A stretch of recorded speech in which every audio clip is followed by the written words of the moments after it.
Dealing yet another blow to an investigation desperate for clues, investigators have determined that debris spotted by aircraft in the search for Malaysia Airlines Flight 370 was not part of the lost airliner. So there were things 50 feet long that were not a part of the downed plane? Yeah, apparently nothing's been found. Or the allegedly downed plane? Is that crazy of me to say? Well, I think allegedly. Well, I think the plane's down. Without a break in the case, that would lead investigators quickly in the direction of the Boeing 777 that disappeared March the 8th over last month. Gosh. It's likely we will never find the wreckage, even if debris does turn up in the coming weeks, months, or years. And I said this just the other morning. The point does it become socially acceptable to say, you know what? We might not find the debris. And stop. You said, when is it acceptable to stop paying to look for it? I think we're there. Well, and I think we're there. Don't you? I mean, I said pull back the intensity, and we'll take phone calls, 855-785-8255. Are we at the point where it's okay to say out loud? I don't think we're at the point until we get a definitive answer. And to say out loud, let's pull back the intensity of the search for Malaysian Flight 370. Are we there yet?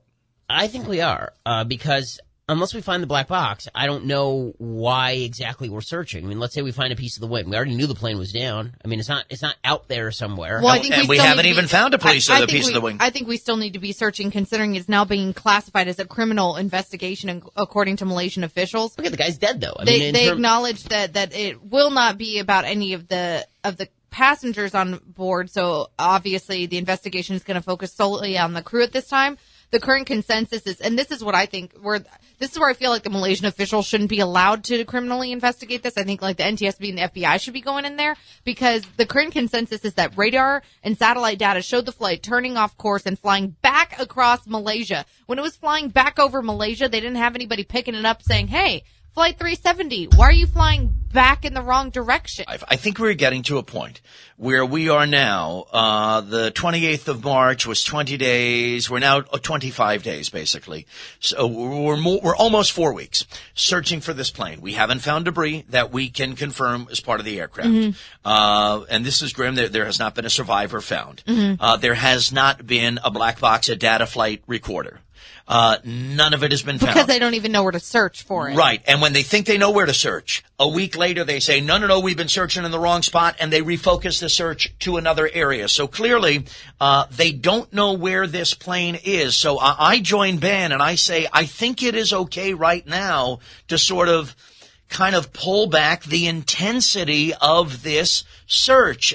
Really and truly, I know the families, the families, all 239 families, they have to be coming to grips with the reality that their loved ones are not coming home, mm-hmm. that sadly they have died as a result of a crash of the Malaysian Airline Flight 370. And at what point in this country, or on the radio, or in the media, are we going to say, look, this one looks over? I mean, I can understand, and I appreciate Ben kind of clarifying. There's a difference between stopping the investigation and stopping the search. Maybe the planes and everybody in the boat should go back to their home ports and wait for there to be definitive data of, okay, this is where we need to be searching. Yeah, that's not a search. Because I do think it is important to find what happened to the plane. Like, if you find parts of a plane, there's people out there that are so smart that can then figure out, okay, this exploded or this happened. Right. And I feel like for history and for security, when it comes to, airline security, et cetera, that is important. And for closure for these families, it's very important. The black box stops pinging in 4 days.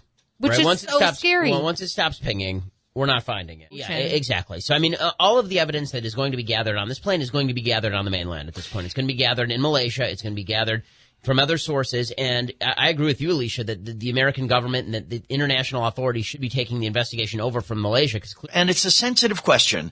And the answer is a sensitive one. And no matter what your answer is, we know you're not a bad person, whatever your answer. I can remember when I was in high school, my brother's former girlfriend, in fact, and we were all very friendly with her. She was abducted. She was murdered.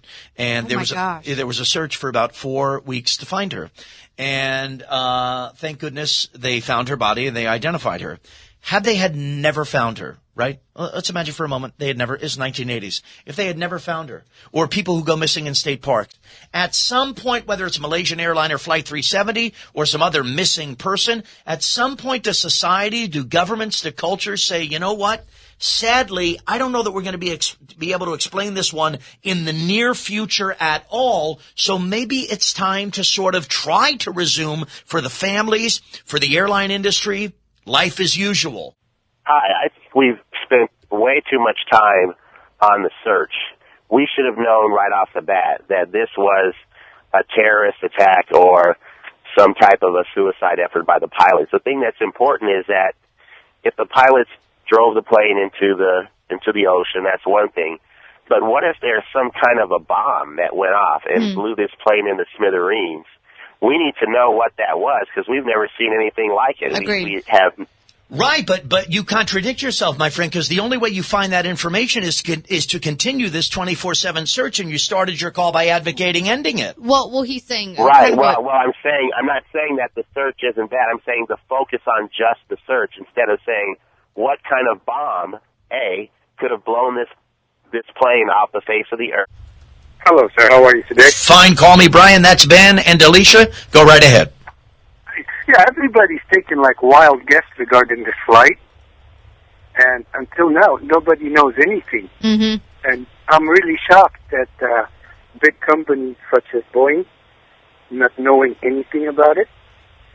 And there is a large number of people, and I don't think we should stop the search until we find out. Boeing has nothing to do with it. It's Malaysia Airlines in the country of Malaysia. The United States, once again, is sticking its nose in places that it has no business. 2 passengers, and we're spending millions of dollars to do this. Let's move on. Let's just move on. Once again, we always want to be the people who come in and save the day on our white horse. And is it your position that sometimes you just don't find answers? Well, that's life. There's many things in life that you don't have answers to.